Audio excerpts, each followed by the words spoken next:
F22 maiden. Up. Up. Nice. Diba? Abante tayo sa damo. Dito tayo. Para maganda-ganda yung ano mo. F22. F22. Okay.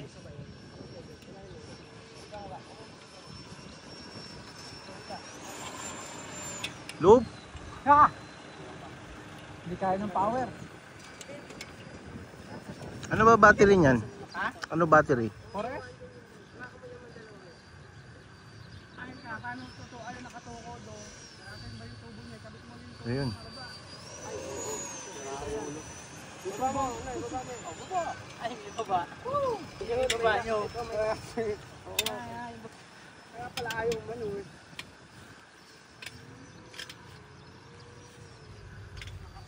Okay.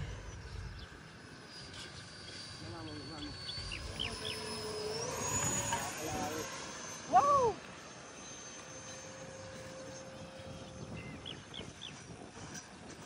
Kalipad din, F22. Sabi mo paglalanding ka ha.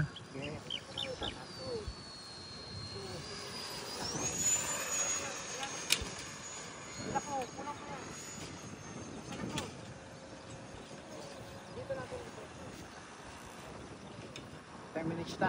Ha? Nagkailang ikot na ako. Pang-apat yan.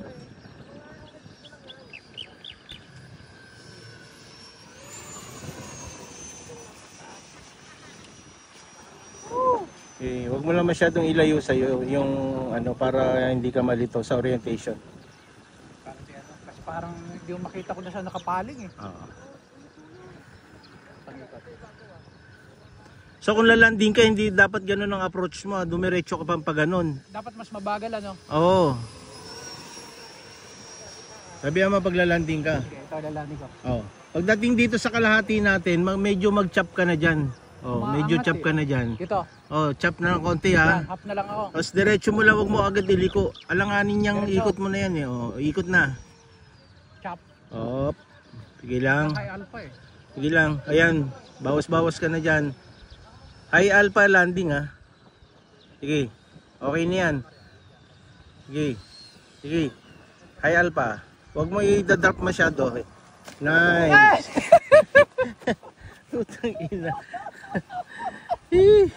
Ano yung kumalas? Yung ano? Landing gear. Ano, tatanggal talaga yan? Oo. Ayun o. Yung gulong lang. Gulong lang. Okay. Ayos pa. Medyo ano pa eh, medyo mataas ano? Medyo mataas pa eh. Mataas. May pandutin. Ha? Ayan. Pero maganda tanggalan to ng ano? Nang? Landing gear. Pwede, bato lang. Bato lang. Kaya, tingin ko eh. Pero mas ano, mas maganda pa rin yung may gulong. Yung take off kasi ang ano dyan eh. Ayan. Masyado yung bagsak niya no? Kaya masasabi mo talaga sa mga ng Indian sa atin yan. Indianero na, chupot pa. Ayan. Kaya talaga makakasama namin. Okay. Thank you guys. Ayan. At least, kalipad kami ni Sir Ellie, no? Laking bagay na yan. Ha? Minimum landing gear ano? Damage. Minimal lang yan. Kabit lang yan. Kabit na. Oh, may lilipad uli yan eh.